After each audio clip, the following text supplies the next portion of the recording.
or there are certain type of holidays in that country, because in that specific holidays or festivals, they learn a lot from the local customs. And that is the idea when you travel and you go to different places that are in probably in that place there was a festival or there was a holiday, you can really understand how people celebrate, why the culture is like that, what are the really important things that they have.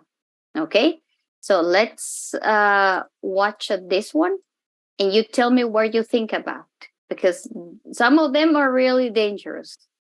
Okay, some others not too much. Some others probably you know them, but some of them are kind of dangerous. Okay, let's only give me time because there are more people joining. Okay.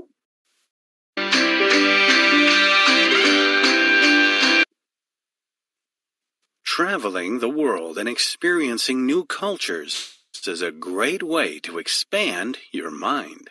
And if you can time it just right, festivals are the best way to integrate with locals and learn about the area whilst having some fun, taking some memorable photos, and creating travel diaries that will impress for years to come. A festival is usually staged by a community, celebrating some unique aspect of that community and its traditions, and often set as a national holiday. Let's take a look at a few major world festivals. Undoubtedly, one of the most famous adrenaline buzz-filled festivals on the globe takes place annually in Pamplona, northeastern Spain. The Encierro, more commonly known as the Bull Run, has become a major global tourism event, held every year from July 7th to the 14th from 8 a.m. every morning. 6 bulls are let loose and participants line the streets, running alongside the animals with the aim of steering them towards the city's bull ring for the bullfighting that will take place later in the day. The length of the run is 875 meters and is one of the most terrifying festivals, even to its spectators. It's not unusual for there to be injuries during the event, around 50 to 100 per year, as the average speed of the herd reaches around 24 kilometers per hour. A total of 15 deaths have been recorded since 1910. As participants have been attacked or trampled on by the bulls. La Tomatina. Okay. What do you think about this one? This holiday, El Encierro. What do you think about that? Is it a kind of dangerous? Yes? It's a different tradition that probably they obviously from around the world. It's a kind of dangerous. They got lost from 6 to 7 bulls, and the idea is that they run and you put in front of them. You want to touch them, and obviously they are mad most of the time, and that is the idea, that they run after you or you run after them, and the idea is to touch them. What do you think about this tradition? So far, there have been 15 people that have died since they started until now. What do you think about that? It would be interesting to watch it or no? If you had the chance to be in that kind of festival, would you go or no? No. Okay, not necessarily participating, but just watching? Probably. But anyway, it's a kind of dangerous, okay? So those are different type of things. And the adrenaline, that's what they like. If you realize, look at all the pictures. Look at the things that we have here, okay? Most of the people that are there are men or women?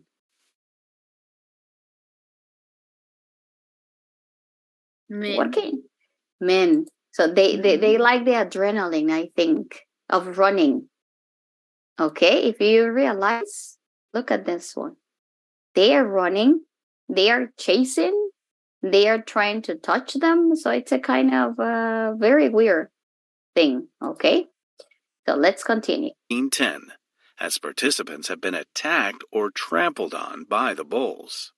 La Tomatina, another very famous Spanish festival, held in Valencia, eastern Spain, is significantly less dangerous, but a whole lot messier. Taking place annually on the last Wednesday of August, purely for entertainment, participants throw tomatoes and basically engage in a huge tomato fight in the town square, usually lasting around 1 hour. It is estimated that around 150,000 kilograms of tomatoes are thrown each year. Rio Carnival in Brazil is the other one, La Tomatina. What do you think about this? Do you think that is a lot of waste of tomatoes? Is it a waste of tomatoes? Do you know what is waste? Waste? Desperdicio. Is a lot of waste of tomatoes? What do you think? Yes, it's a lot of waste. Okay, but that is the idea. That is the local custom that they have, the La Tomatina. That is the idea that they throw. Probably we throw water. Probably we throw balloons full of water. But probably they like tomatoes. Okay. The other one is this one. Largest festival in the world with over 2 million people a day for 6 days on the city streets.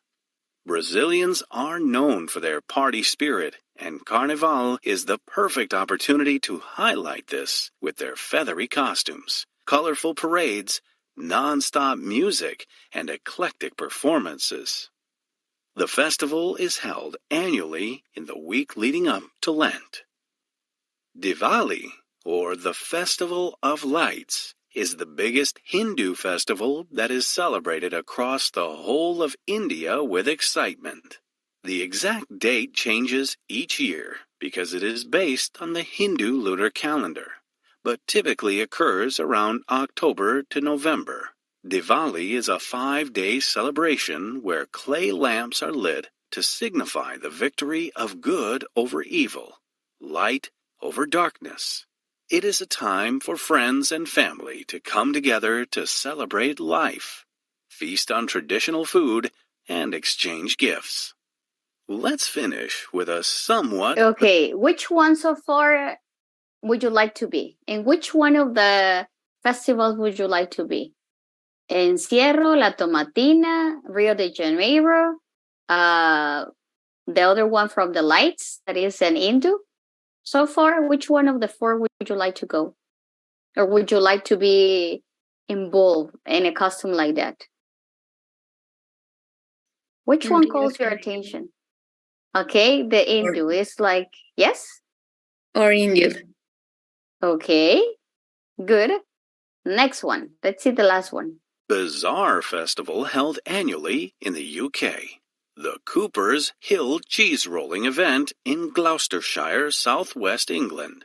Participants throw a 3 to 4 kilogram circular double Gloucester cheese roll down an extremely steep hill of about 200 yards, and then proceed to chase after it to the bottom.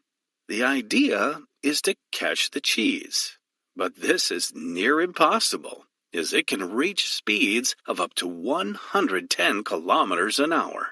The winner is the first person over the line at the bottom of the hill. This tradition, as comical as it sounds and looks, is thought to be an early form of social entertainment, which began over 600 years ago. So whether it's cheese rolling, street dancing, candle lighting, food fighting, or just generally gathering with the locals, festivals are a surefire and fun way to immerse yourself in the community. Okay, so what do you think about if you realize all these type of custom that I presented you, they were based on related to food. One was throwing tomatoes. The other one was throwing what? The last one. What were they throwing? The cheese. Cheese. Imagine that. Okay, so I don't know. I don't know what happened with them, but it's a kind of custom that probably we respect food and we don't throw food. Yes. Did you listen to esta pasada Semana Santa donde hicieron una alfombra de verduras? ¿Sí se enteraron de eso? Yes. Yes. Okay, so Yes. some people like it, some people didn't like. Some people they were honor God, Jesus Christ, I don't know, Virgen Maria by putting some of the food. Okay, and some other people they were saying there's a lot of people that are starving in Guatemala and they are putting food where everybody can pass and throw at them. And at the end of the carpet, all the people were taking the type of food that they wanted to eat. So, what do you think about that? Did you like it or no? Would you? For me, no. No, no, for you. No. Okay, okay.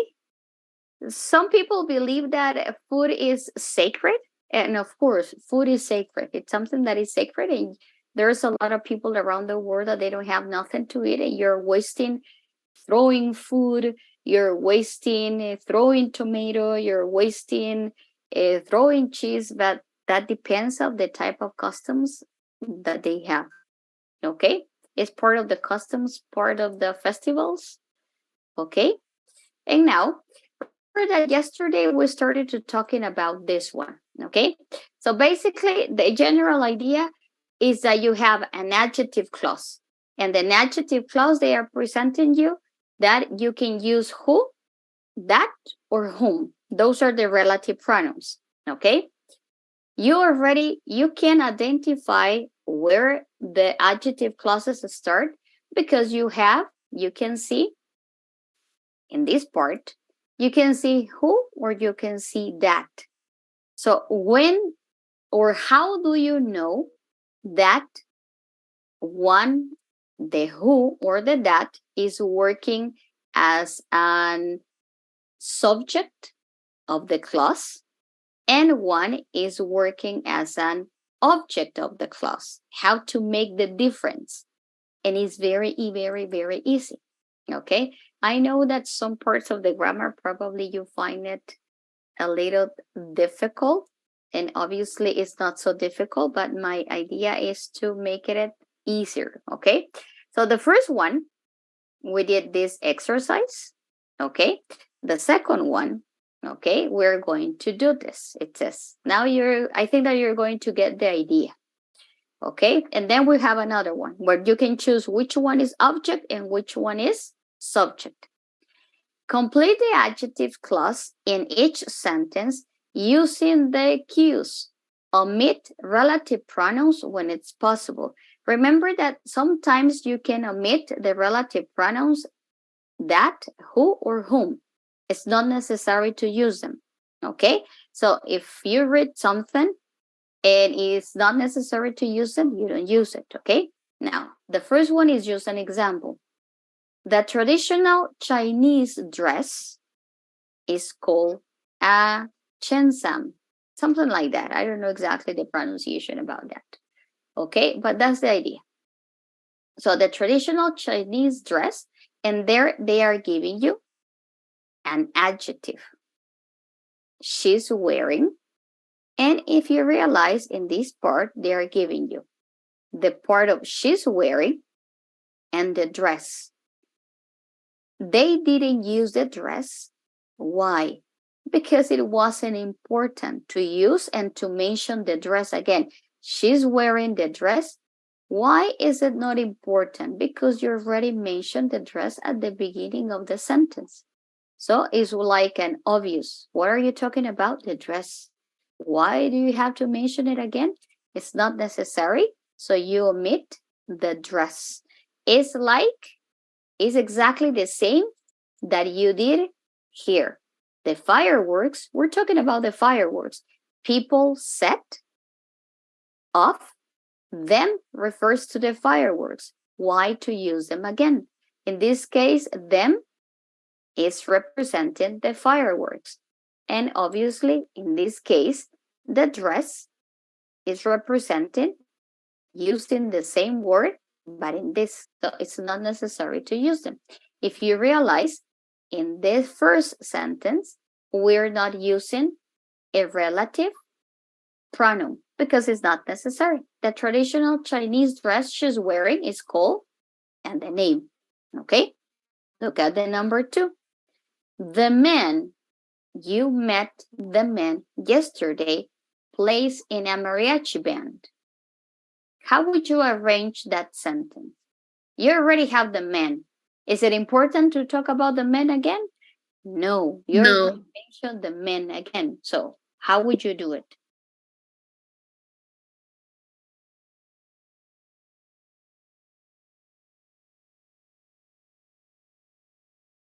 Which word would you use?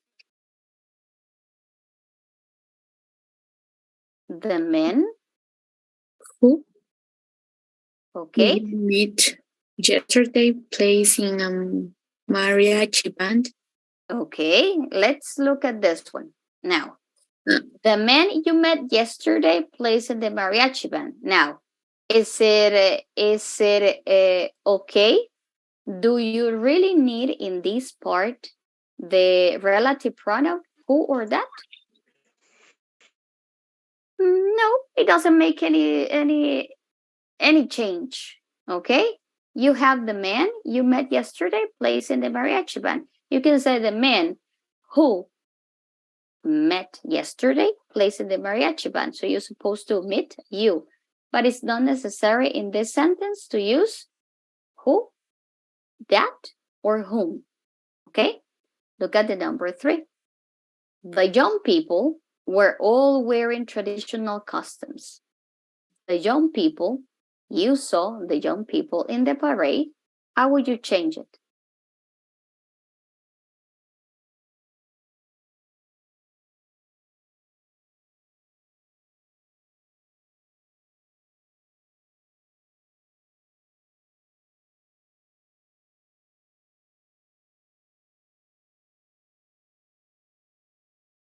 The young people you saw in the parade were all wearing traditional costumes. Okay. Very good. Very good. Do we need who or that? No. Number 4.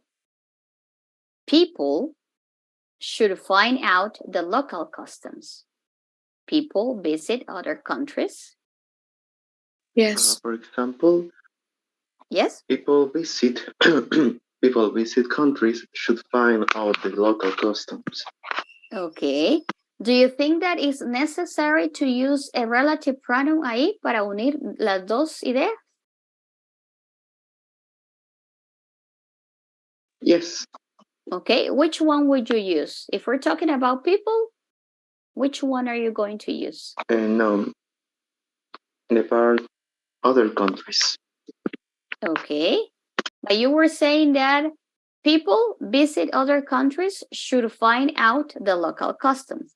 In this case, I want to put together my first word with this word, but I need an relative pronoun. If I'm talking about people, what is the relative pronoun that I have to use? Who, that, or whom? When we talk about people, which one Who. would you use? Okay.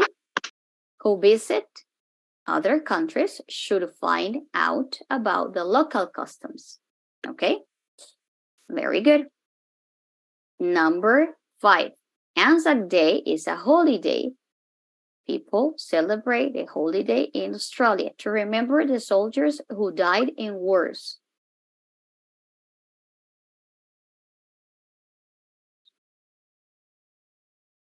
Anzac Day is a holiday that people celebrate in Australia to remember the soldiers who died in wars. Okay, let's see. Okay, it says Anzac Day is a holiday. You can use that people celebrate or not necessary because the first part they are presenting the holiday. Then they're saying that people celebrate in Australia. If you want, you can use it. If not, it's okay. Now, this is the idea that they are only presenting you in this exercise. The idea was if you really need the relative pronoun or no, and try to use the words that are only necessary to describe about the things that you're talking about. In this case, you're talking about the Chinese dress. In this case, you're talking about the men.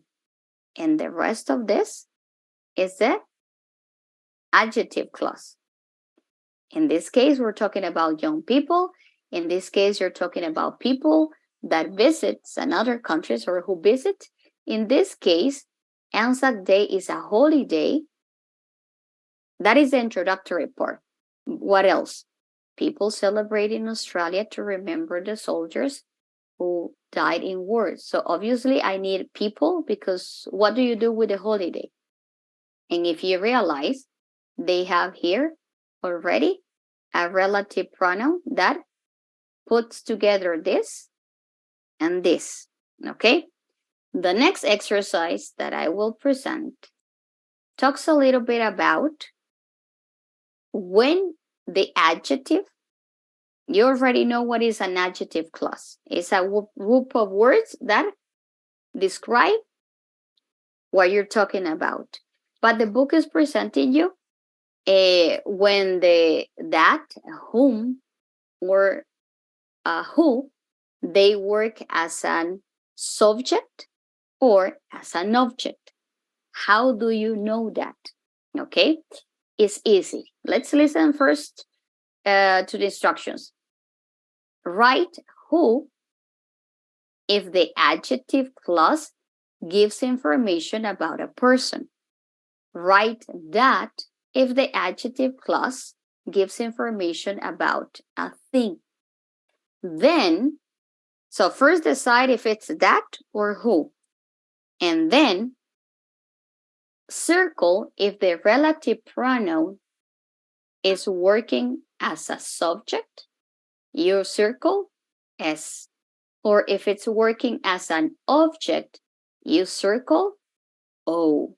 Okay? So the first one, it says, talent is an ability that you are born with. Okay? In this case, why do you think they use that?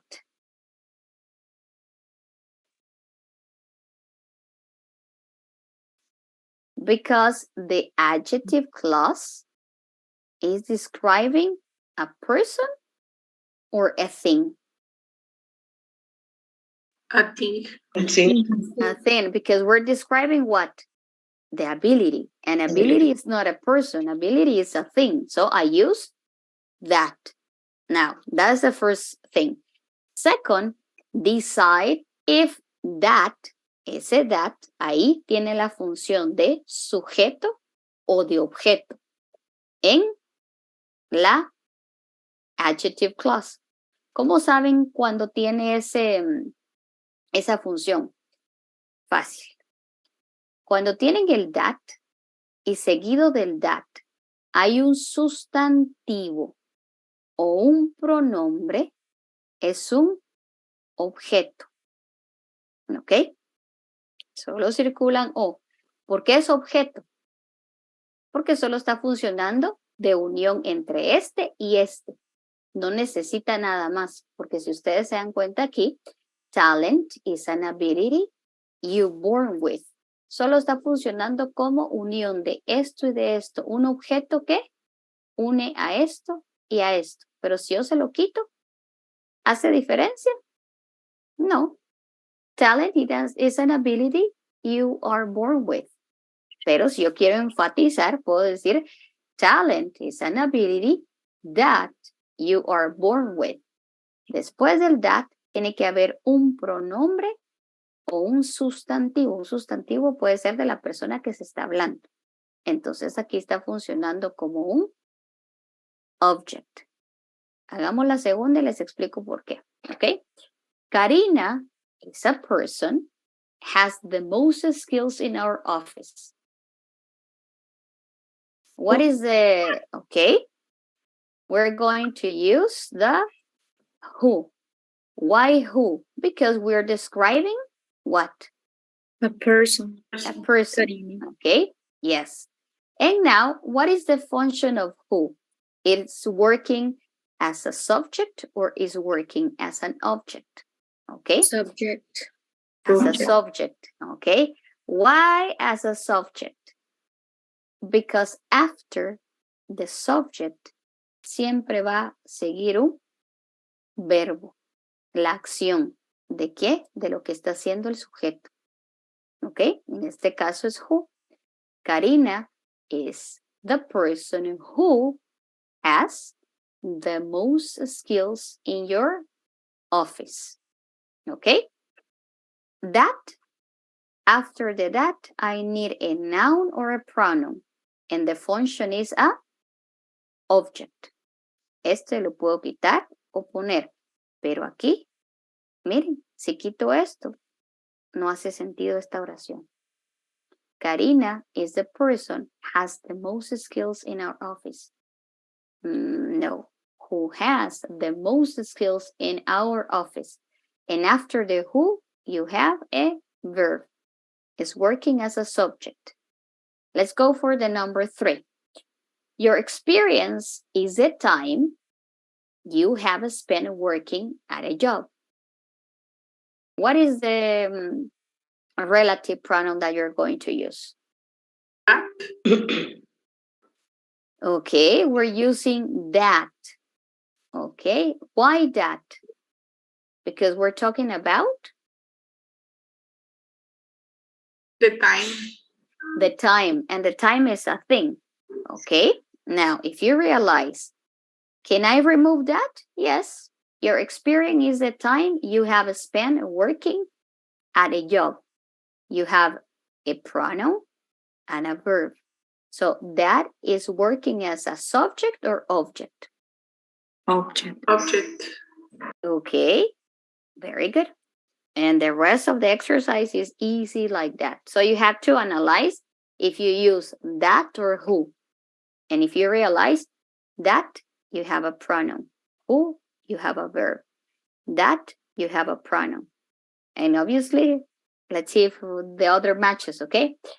Fortunately, the earthquake struck Taipei wasn't very strong.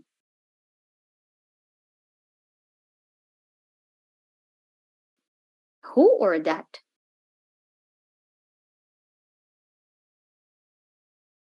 That.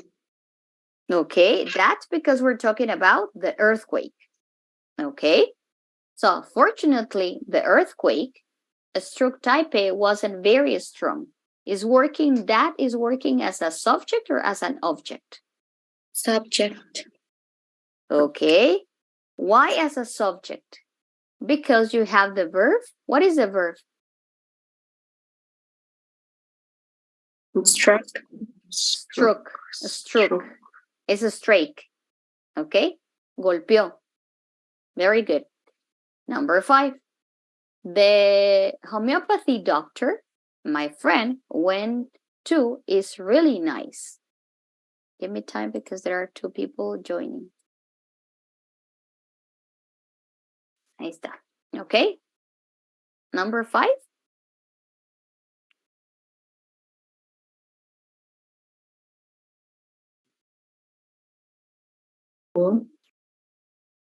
Okay.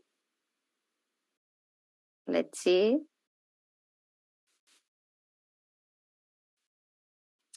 Who my friend went to is really nice.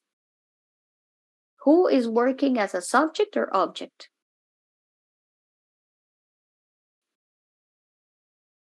Object. Okay. Yes. Recuérdense que puede haber un pronombre, you, o un sustantivo. ¿Se recuerdan? Aquí, my friend, ¿qué es? Un sustantivo. Pronoun. Okay, yes. Sustantivo, my friend. Okay. Number 6. The people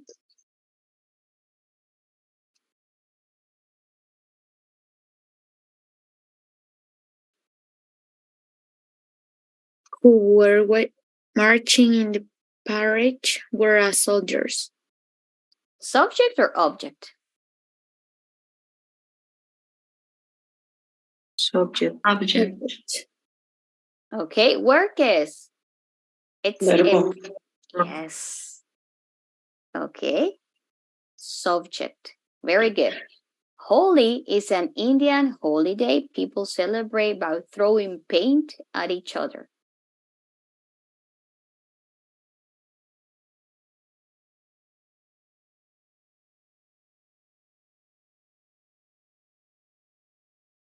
Holi is an Indian holiday that people celebrate by throwing paint at each other.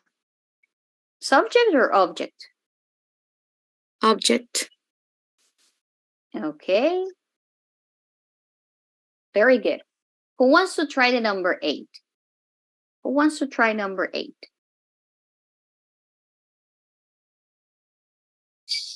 A picnic is a meal that people eat outdoors at the park, and I think that it's a subject. Okay. Yes, that because we're talking about the meal. Okay. And let's see. It's an object. Why object? Because people is a noun. Es un sustantivo. Okay. Yes. Okay. Next one. Number 9. Who wants to try number 9? An autobiography is a book that someone's write about him or herself. Okay. Subject or object? Okay. That and is object. Someone is a noun. Okay. And author is a person who writes a book. And object or subject? Subject. Yes, because you have Right. the verb. And write is a verb. Very good. Do you have any questions about, when to choose an object and when to choose a subject? Is it clear? ¿Está un poquito más claro? Yes, teacher, thank you. Yes? I have a question, Miss. Sorry. Yes, it's okay, yes. In what moment you use whom? Whom? Whom? Whom. Pues en cualquiera donde utilice el who. O sea que Ambos podría haber significan. usado en cualquiera de estos el whom. Sí, aquí según aquí, sí. Adjective clauses with object relative pronouns, who, whom, or that. Pudo haber utilizado todos donde dice who, puede haber utilizado el whom. Lo único que les aclara el libro es que el whom no es muy utilizado y si se utiliza más que todo en inglés para escribir, en escrito. Ah, ok. ¿Han visto cuando ustedes hacen alguna nota y ustedes le ponen a quien interese? Sí. Hay una constancia. Por ejemplo, ustedes van a, no sé, al IX y necesita, no, el IX no, porque el IX ya los manda digitales a sus trabajos. Entonces, usted, no sé, fue a Calusac y se fue a hacer el examen de ubicación, pero necesita una constancia para presentar en su trabajo de que usted fue y se hizo un examen de ubicación en Calusac. ¿Ok? Digamos que no le dieron el resultado, queda para después. Entonces, usted pide una nota y cuando hacen una nota, no necesariamente se la van a dirigir a la persona a la cual usted se la va a llevar. Entonces ponen al inicio de la nota, ponen la fecha y dice a quien interese, ¿sí? Por medio de la presente se hace constar que la señorita Terrera con Cardet Terrera visitó el día de hoy las instalaciones de Calusac y todo lo que implica una nota. Y va. Entonces usted la presenta, es a quien interese, puede ser a su jefe, a inmediato, no sé, a cualquier otra persona. Entonces, en inglés, ¿ok? En inglés va ese whom. To whom it may concern, porque es muy formal. Entonces, es a quien interese. To whom. ¿Ok? Ok, thank you, Miss. Yes. Okay, in a minute we return. Let's try to do the last exercise and we do another thing. Okay, because we have one word.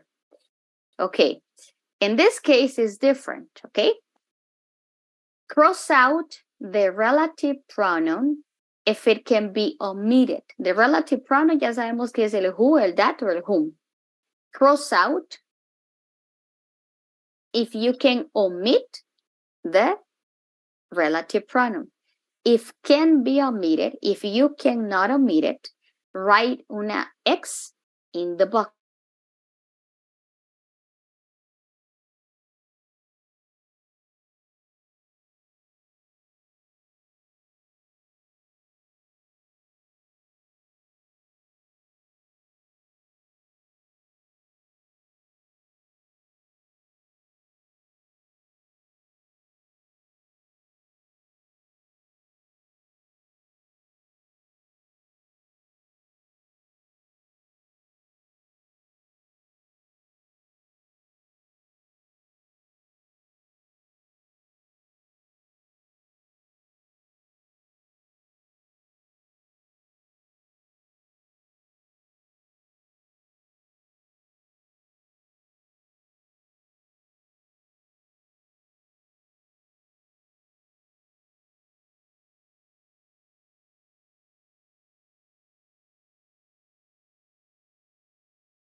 it's necessary to have it?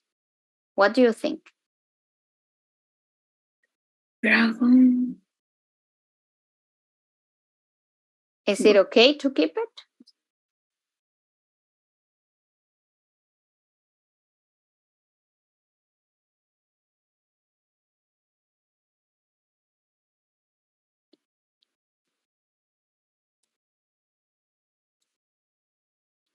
Try to tell me. Or if you don't know, it's okay. ¿Cómo suena? Yo creo que es necesario. Ok. Ok. Vamos a ver.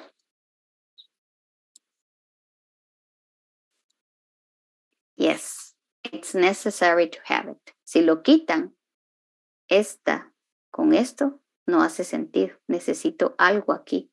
Porque aquí ya utilizó un verbo. Mire. The Dragon Boat is a race. The Dragon Boat race is a Hong Kong tradition. ¿Y qué más? Solo no puede haber un verbo solo. Necesito un pronombre. Y en este caso, el pronombre o el relative pronoun es el that. Entonces aquí, este that está funcionando como objeto o como sujeto. ¿Qué creen ustedes? Como objeto. Como sujeto. Como sujeto. ¿Por qué? Porque aquí hay un verbo. Miren. Recuérdense que funciona como sujeto después de un verbo. Funciona como objeto cuando después lleva a un sustantivo. Y después de un sustantivo siempre va a haber un verbo. Un sustantivo es la persona de quien se habla. Entonces un sustantivo puede ser people, puede ser un nombre de una persona, Carlos, ¿ok? Pero después de Carlos o el sustantivo, ¿qué necesito? Un verbo. ¿Qué acción va a hacer? Pablo, Carlos, people. Entonces aquí es necesario, ¿ok? Number 3. The travel book that she wrote about African holidays were really interesting. Identifique mi that. Está aquí. Yes. Okay. It's necessary or it can be omitted. It can be omitted. Okay, let's go. And ¿dónde está? Aquí está. Okay, yes, it can be omitted. Okay, let's erase all this. Number 4. The drought that caused the famine changed everyone's plans for the holiday.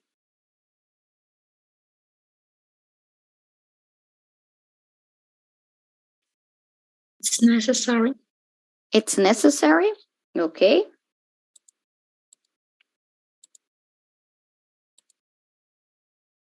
Very good.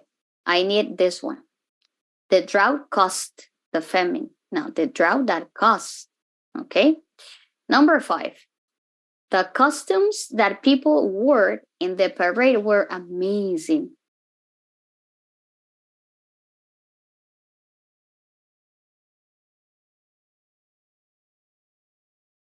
It can be omitted. Okay, let's see. Yes, very good.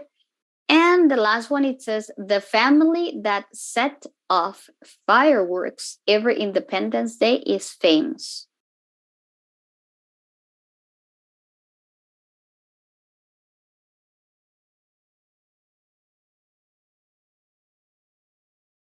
It's necessary. Okay. Yes, it's necessary to have them. Just give me. Okay. Questions so far? Did you get the idea? The idea of all this was to have this. Okay. All the information that we have is from this part. Okay. Everything was about this. And the exercise that we did in the PowerPoint presentation are this and this. Okay. Any questions about this, the vocabulary? I mean, the grammar in this case? No. No? Okay. Now, let's stop here. And I brought you another video that talks a little bit about Guatemala. And it says, it's narrated by an American. And it says 15 things that you didn't know about Guatemala. Okay. But I really like the introductory part. So we will watch the whole video, but I want you, like, you listen. Probably we're going to see like 2 or 3 facts, and you tell me if you knew it or not.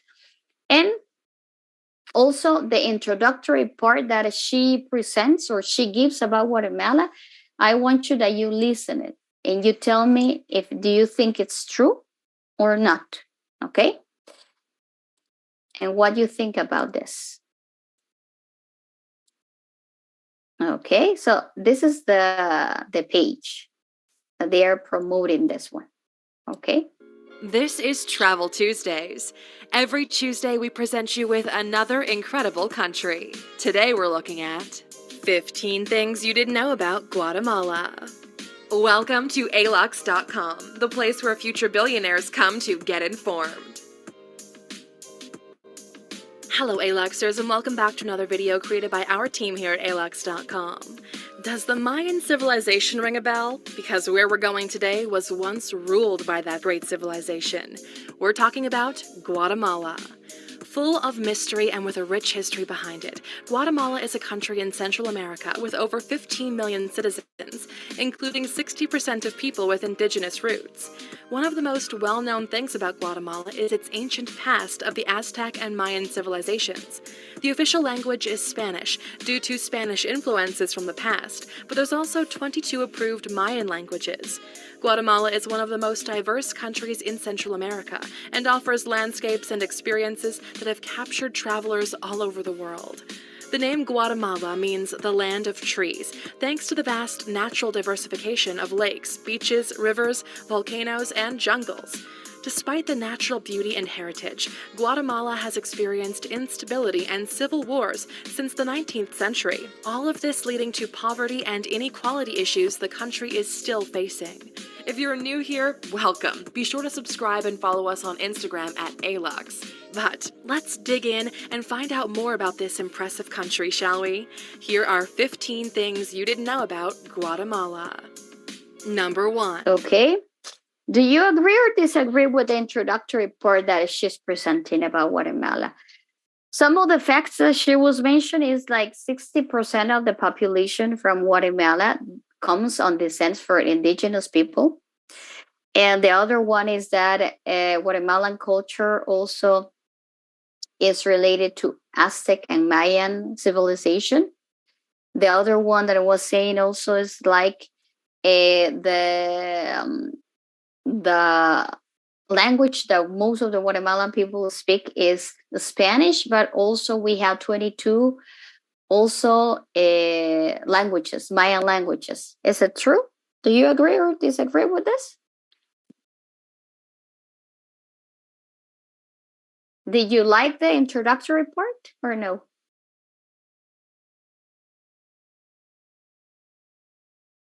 What do you think? Did you like the landscapes, the pictures that she's presenting, what is she saying about Guatemalan, the conflicts that we have had during the 200 years? Yes?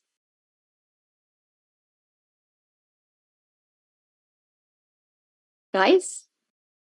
Yes or no? Do you agree or disagree?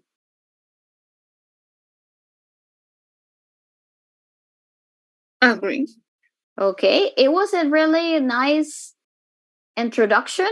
Okay, they don't talk things that they're not true, probably. Okay, but yes, it's true. We have a lot of languages, not only Spanish. We had a lot of problems with word. We have a lot of volcanoes. The name of our the meaning of Guatemala, that's the meaning that they're presenting. Okay, so let's look for the first or 2 facts that they're talking about. The country changed its capital twice due to volcanic eruptions. Due to its location between the Caribbean Sea and the Pacific Ocean, Guatemala is marked by a diverse set of natural disasters, such as hurricanes, earthquakes, and volcanic eruptions. Guatemala has 36 volcanoes, 4 of them which are still active, with Fuego and Pacaya erupting just 8 years ago back in 2010. The country's capital is now called Ciudad de Guatemala, that translates to City of Guatemala, but over time it had multiple names and locations. After moving the country's capital from what we now know as Ixmiché due to rising attacks, Guatemala had to move it again in 1541 because of a volcanic eruption that destroyed the new capital city. The volcano mudflow in 1541 and the earthquake in 1773 were the cause of 2 movements of the capital city. La consistencia y el sabor de Naturas, ahora con un toque de consomé de pollo. Nueva Naturas, sabor consomé de pollo. Number 2. There's a river in Guatemala named the Sweet River. The Sweet River, or Dulce Rio, begins at the point where it flows What is out of the Sweet River? ¿Cuál creen que es ese? Rio Dulce? Yes, they translate the name of the river. So we don't have a sweet river. So we have Rio Dulce. Okay. Izabal. As a part of the Department of Izabal, the Sweet River is a very well-known sailboat cruising spot, also being part of a UNESCO World Heritage Site. Right at the entry to the river, there's a small Spanish colonial fort, a strategic point that was used back in the day to stop pirates from entering the lake. Measuring 42 kilometers, Rio Dulce is one of the greatest waterways in Central America, capturing the attention of many tourists. It says Rio Dulce. That will be Rio Dulce, okay? Probably that's why that's the one she's trying to say. And we definitely recommend you check it out while visiting Guatemala. Number 3. Okay. Do you know Rio Dulce? Yes? Isabel? Yes? Have you been there? Okay. Look at this fact. This is very interesting. New Adventures of Tarzan movie from 1935 was shot in Guatemala. The New Adventures of Tarzan is a film series from 1935 with 12 chapters having Bruce Bennett as the leading actor. Critics claim this version to be the most authentic one, thanks to the accurate representation of Tarzan following closely with the original Edgar Rice Burroughs novels, but also due to the landscapes it was shot in. The funny story behind this is that Tarzan was filmed in Guatemala for the main reason that it would cost less, thanks to the movie director's relations to the country. The movie, however, was far away from being low cost, since Guatemala had no motion picture industry, so the crew had to carry all of the equipment with them everywhere they went. The movie was also not as successful as expected in the United States, but everybody outside of the country loved it, resulting in a second feature film released in 1938. Number 4. Okay, did you know about that? That movie that was shot in that year? No? No. Probably no. Okay. So, and they continue about Guatemala is one of the world's largest coffee exporters. Let's look at this one and then we finish with this one. Guatemala is one of the world's largest coffee exporters. The production of coffee has a long history in Guatemala, beginning in 1850, but only during the 20th and 21st centuries did Guatemala reach climax and become one of the biggest producers of coffee in Central America. The early production was held back by a lack of suitable technology and knowledge, poverty, hunger, and unequal land distribution over the indigenous populations, who are present even to this day. Guatemala exports up to 200,000 tons of coffee every year and comes in as the 10th country to export coffee beans. However, sadly, the coffee economy still has poor labor relations. Landowners are still intimidated by the bigger players and evicted from their homes, while seasonal influxes of migrant workers means lower salaries for all locals. Number 5. Okay. And that is another thing, okay? What do you think about watermelon coffee? Do you like watermelon coffee or not? Yes. Yes. Okay. Have you tried Starbucks coffee? Yes? Yes. Yes, teacher. Okay. Okay. Some of the Starbucks coffee that you see, they come from Guatemala. So you're drinking watermelon coffee in Guatemala. Okay, if you didn't know. Okay. Now, let's finish today, okay? Then tomorrow we continue with more traditions, okay? And we're doing the last part. And then we have a lot of reviews. Pero no se me vayan todavía, perdón. Vamos a chequear quiénes me aparecen ya en la web app, ¿ok? Aquellos que tenían algunos diferentes tipos de problema con su inscripción, ¿ok?